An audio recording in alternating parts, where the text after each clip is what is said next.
여러분 안녕하십니까. 6월 7일 토요일 넘치는 우리 교회 매일 묵상 시작하도록 하겠습니다. 오늘 본 말씀은 역대상 9장 35절부터 10장 14절까지 말씀입니다. 어제 우리가 살펴본 것은 유다의 범죄로 말미암아 이스라엘 백성들이 바벨론으로 끌려갔고, 그리고 돌아온 사람들의 이야기를 살펴봤습니다. 제사장, 레위인, 노래하는 사람들, 문지기들, 이런 사람들을 쭉 살펴보고 또 명단도 살펴봤습니다. 오늘 본문의 35절부터는 한 가문의 이야기가 나옵니다. 이 가문은 어떤 가문이냐? 바로 사울의 족보가 되는 거죠. 그러니까 특별히 이 사울의 족보가 앞에 나왔음에도 불구하고 한 번 더 나오는데, 이 족보는 의미가 다르죠. 어떤 의미가 가지고 있냐면, 이제 앞으로 시작할 사울이 어떤 사람인지, 어떤 가문인지 이야기해 주는 겁니다. 39절에 넬은 기스를 낳고, 기스는 사울을 낳고, 사울은 요나단과 말기수아와 아비나답과 에스바를 낳았으며, 이렇게 얘기합니다. 그러니까 이 사울의 아버지가 누구예요? 기스고죠. 기스의 아버지는 누굽니까? 넬이라는 겁니다. 그렇게 해서 넬과 기스와 그리고 사울과 요나단까지 이 네 대의 사람들을 이야기하면서 사울의 이런 가족들을 소개하고 있다라는 거죠. 그리고 나서 10장 1절에 보면, 블레셋 사람들과 이스라엘이 싸우더니 이스라엘 사람들이 블레셋 사람들 앞에서 도망하다가 길보아 산에서 죽임을 당하여 엎드려지니라, 이렇게 얘기합니다. 이제 그 사울의 가문을 소개했으면 사울이 어떻게 왕이 되었는지, 또 사울이 어떤 공적을 쌓았는지, 어떤 잘못을 했는지, 그것들 다 기록해야 되잖아요. 그런데 그렇게 기록하지 않았어요. 왜요? 이 역대기를 읽고 있는 1차 독자 이스라엘 사람들이 이걸 다 아는 겁니다. 그래서 그걸 기록하지 않았어요. 그럼 어디에 나옵니까? 사무엘상에 다 나오죠. 사무엘상을 통해서 사울이 어떤 사람이라는 것을 다 알고 있다라는 전제로 쓴 겁니다. 그러니까 교회를 다닌 지 얼마 안 됐거나 다른 걸 안 읽고 딱 역대기만 읽게 되면 여기서 지금 얼마나 많은 시간들이 빠진 겁니다. 빠진 겁니까? 사울이 왕이 되었고, 그래서 사울이 전쟁에서 승리했고, 또 다윗이 등장을 했고, 하나님 말씀에 불순종하고, 엔돌의 그 신접한 여인들을 찾아가고, 이런 것들이 다 생략되어진 거라는 거죠. 그게 어디에 나온다는 거예요? 사무엘상에 나온다라는 겁니다. 그러니까 이 사무엘상을 알고 있다면 사울이 이런 가문이었구나. 그리고 오늘 마지막에 이 10장부터 나오는 이 길보아 전투에서 사울과 그 이스라엘 백성들이 패하는 이런 이야기들을 볼 수 있다라는 것이죠. 이 사울의 마지막 전투는 길보아 전투라고 하고요. 길보아 산에서 싸운 거죠. 그리고 이 블레셋과의 전쟁이었습니다. 이 블레셋과의 전쟁에서 이스라엘은 정말 엄청난 대패를 하게 되는 것이죠. 먼저 우리가 아까 읽은 1절에서 보면 누가 죽었냐면, 누가 쫓겨났냐면, 이스라엘 사람들이 쫓겨가고 또 죽임을 당하는 이 일들이 있게 됩니다. 전쟁을 나갔던 군인들이 죽었다라는 것이죠. 두 번째는요, 사울과 그 아들들이 죽게 되어집니다. 2절에 보면요, 사울과 블레셋 사람들이 사울과 그 아들들을 추격하여 블레셋 사람들이 사울의 아들 요나단과 아비나답과 말기수아를 죽이고, 이렇게 얘기합니다. 이스라엘 군대들이 다 죽었어요. 사울의 아들들이 다 죽었습니다. 그리고 나중에는 어떻게 됩니까? 사울까지도 죽게 되어지는 일들이 일어나게 되죠. 사울이 화살을 맞고 고통스러워할 때 자신이 이 블레셋 사람들에게 죽는 것을 원치 않았기 때문에 그 일로 인하여서 자기를 죽여달라고 하는데, 그 무기 든 자가 그렇게 하지 못하니까 자기가 그 칼에 엎드려서 죽게 되어지는 이런 비참한 일들을 당하게 되죠.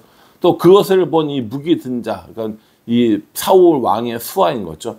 그 사람 역시 그 자리에서 죽게 되는 이런 비극적인 이야기로 이 사울 가문의 이야기가 끝나는 겁니다. 사울은 이스라엘의 첫 번째 왕으로 이렇게 뽑히면서 정말 하나님의 굉장히 큰 은혜를 받은 사람이었습니다. 굉장히 겸손했었고요. 또 이렇게 성령으로 충만한 사람이기도 했었습니다. 그런데 그 사울 왕이 정말 어느 한순간에 변화되더니 하나님을 두려워하는 것이 아니라 사람들을 두려워하게 되고 잘못된 길을 걸어가게 되면서 그 모든 그런 자기가 가지고 있었던 명예와 또 이런 권세들을 하루아침에 다 뺏기고 오늘 이 블레셋 앞에 비참하게 죽음을 당하게 되었다라는 겁니다. 이 얼마나 이게 죽음이 비참했냐면 9절에 보면 곧 사울의 옷을 벗기고 그의 머리와 갑옷을 가져다가 사람을 블레셋 땅 사방에 보내 모든 이방 신전과 그 백성에게 소식을 전하고 이렇게 얘기합니다.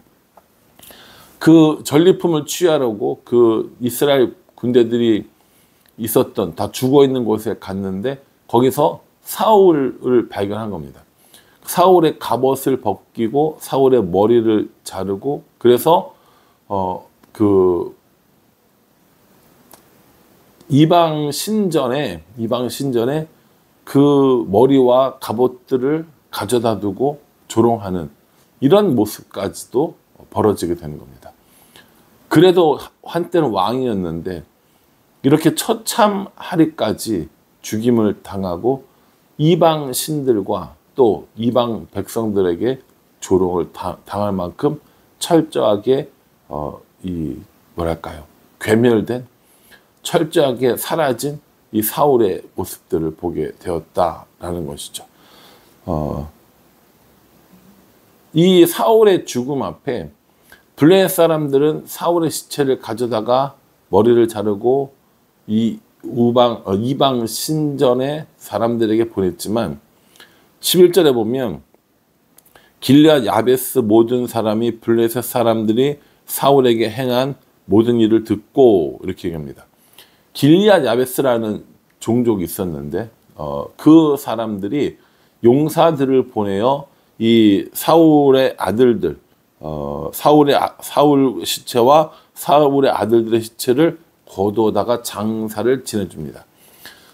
블레셋은 굉장히 크고 힘센 나라고요. 길앗 야베스는 그런 나라는 아닙니다. 그러니까 길앗 야베스라는 이 민족이 사울 왕의 시신과 아들의 시신을 가져다가 장사했다라는 것을 블레셋이 알면 좋을 게 없겠죠. 분명 좋을 게 없을 겁니다. 그럼에도 불구하고 이렇게 사울 왕의 그리고 아들들의 시신을 거두다가 장사 지내는 것들을 볼 수 있습니다. 왜 이렇게 했는가? 이스라엘 사람들도 아닌데 왜 이렇게 했는가라고 물어보신다면 이 길앗 야베스라는 사람들은요 그 땅에 사는 원주민들이기도 했는데 이스라엘 백성 중에 특별히 요단강 동편에 있는 그 므낫세 지파 그 땅 안에 살고 있었던 사람들입니다. 그 땅 안에 살고 있었는데 이 사울과 어떤 그 연관이 있냐면 사울이 왕이 된 지 얼마 되지 않아서 이 길앗 야베스에 있었던 사람들이 암몬의 공격을 받게 됩니다. 암몬의 공격을 받게 되고 그 암몬의 공격을 받는 길앗 야베스를 도와준 사람이 사울이었어요. 사울의 첫 번째 전투였거든요. 그래서 거기서 이 암몬 사람들을 이기고 이 길앗 야베스 사람들을 도와줍니다. 그러니까 이 길앗 야베스 사람들 입장에서는 사울이 어떤 사람인 것이에요? 되게 큰 은인이었던 것이죠. 그래서 이렇게 위험을 무릅쓰고 사울과 이 사울의 아들들의 시체를 거두어다가 장사 지내는 모습을 보여주었다라는 것이죠. 이 역대기의 기자는 사울의 출생, 사울의 왕이 된 것, 사울의 어떤 그 업적 이런 것들은 하나도 이야기하지 않았어요. 그리고 그 집안을 이야기하면서 사울의 죽음을 이야기하고 그리고 이제 다윗으로 넘어간단 말이에요. 그리고 다윗으로 넘어갈 때 이 사울 왕에 대해서 정리를 합니다. 뭐라고 하냐면 13절이요. 사울이 죽은 것은 여호와께 범죄하였기 때문이라. 그가 여호와의 말씀을 지키지 아니하고 또 신접한 자에게 가르치기를 정하고 14절이요. 여호와께 묻지 아니하였으므로 여호와께서 그를 죽이시고 그 나라를 이새의 아들 다윗에게 넘겨주셨더라 라고 이렇게 얘기합니다. 그러니까 이 역대기 저자가 하고 싶은 얘기는 뭐예요? 다윗 왕이 죽고 나서 아니죠. 사울 왕이 죽고 나서 자연스럽게 다윗이 왕이 된 건 다윗이 잘못해서가 아니라 다윗이 욕심을 내서가 아니라 하나님께서 이 일을 하셨다라는 거고, 하나님께서 이 일을 하신 이유는 사울이 하나님 말씀에 순종하지 아니하였고 또 하나님께서 금하신 신접한 여인을 만났기 때문이다 라고 이렇게 얘기합니다. 먼저 하나님 앞에 순종하지 않았다라고 하는 건 우리가 다 아는 이야기죠. 아말렉과의 전쟁에서 모든 것 다 멸절시키라고 했는데 아각 왕과 그리고 자기들 보기에 좋은 것들을 전리품으로 챙겼던 그 사건입니다. 하나님께 제사 드릴 수 없음에도 불구하고 제사도 드리고 순종하지도 않는 이 모습 가운데 하나님께서 이 사울을 왕 삼으신 것을 후회했다라고 얘기했고, 또 하나는 사무엘이 죽은 이후에 엔돌이라고 하는 곳에 거하는 신접한 여인, 신을 접한, 우리가 흔히 말하는 무당인 거죠. 무당이나 뭐 점치는 사람들, 이런 사람들을 신접한 사람들이라고 부르는데, 이 신접한 사람들에게 사무엘을 만나게 해달라고 했던 이런 해서는 안 될 일들을 하게 되는 것이죠. 그러니까 하나님 명령도 어겼어요. 또 엔돌의 신접한 여인을 찾아가서 하나님께서 하지 말라는 일을 하셨어요. 그리고 하나님께 물어본 것이 아니라 그 신접한 여인에게 물어보고 사무엘에 물었다고 했지만 그 사무엘은 진짜 사무엘도 아니었단 말이에요. 그러니까 하나님하고는 이야기하지 않겠다라고 하는 모습들을 보여주었다라는 거죠. 그러니까 이 사울이 첫 번째 왕으로 세워지긴 했지만 그 왕의 그 자리에서 하나님을 신뢰하고 하나님을 의지했던 것이 아니라 하나님께 불순종하고 하나님의 명령을 거부했고 신접한 여인을 만났고 그렇기 때문에 죽게 된 것이고, 그래서 하나님께서 사울이 아니라 다윗을 왕으로 세웠어 라고 이렇게 이야기해 주는 거죠. 사울은 얼마든지 훌륭한 왕이 될 수 있었습니다. 그러나 하나님 말씀에 불순종했던 것, 하나님께서 하지 말라고 금하신 것들을 했던 것, 그것이 이 사울이 왕의 자리에서 떨어지고 이스라엘 백성, 이스라엘 군사, 자신의 아들들이 모두 멸망한 가장 큰 이유가 되었다라는 겁니다. 우리도 잘 되고 있을 때 하나님을 기억해야 되는데, 잘 되고 있을 때 하나님을 기억하는 건 참 어려운 일인 것 같아요. 힘들고 고통스럽고 연약할 때는 하나님을 잘 찾지만, 잘 되고 그 능력 있고 이럴 때는 하나님을 찾지 못하는 경우들을 보게 됩니다. 오늘 사울이 이렇게 죽임당하고 그 가족이 멸망당한 모습들을 보면서 우리는 하나님 말씀을 잘 순종하고 있는가, 하나님께서 금하신 것들을 우리는 철저하게 하지 않고 있는가 하는 우리들의 모습을 한번 돌아보게 됩니다. 사울은 이제 1장부터 10장까지의 모든 이야기의 결론입니다. 이제 이후로는 다시 다윗의 이야기를 하면서 하나님께서 행하시는 새로운 일들을 보게 되어진다라는 것이죠. 불순종한 사람의 최후가 어떤지 우리가 이 사울의 모습 속에서 살펴보면서 우리는 불순종이 아니라 순종으로 나아가는 우리 모두가 되기를 주님의 이름으로 축복합니다. 기도하겠습니다. 하나님, 이스라엘의 첫 번째 왕이었던 사울의 몰락을 보면서 우리 자신들을 보게 됩니다.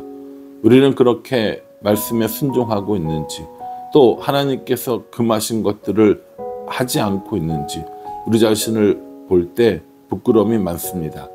순종하라고 하는 것들은 불순종하고 하지 말라는 것을 오히려 행하고 있는 우리들의 모습은 아닌지 돌아볼 수 있도록 하나님 인도하여 주시옵소서. 사울의 죽음, 사울의 몰락을 통하여서 우리 자신들을 바라보고 사울과 같이 하지 않겠노라고 결단하는 우리가 될 수 있도록 하나님 도와주시옵소서. 예수님의 이름으로 기도합니다. 아멘. 앞에 있는 족보보다는 훨씬 더 묵상하기가 좋을 듯 합니다. 이 가운데, 이 본문 가운데 하나님이 어떤 분이신지, 또 우리에게 주시는 교훈은 무엇인지 깨닫고 우리들의 삶에 적용해 나가는 그런 우리 모두가 되기를 간절한 마음으로 기도하겠습니다. 감사합니다.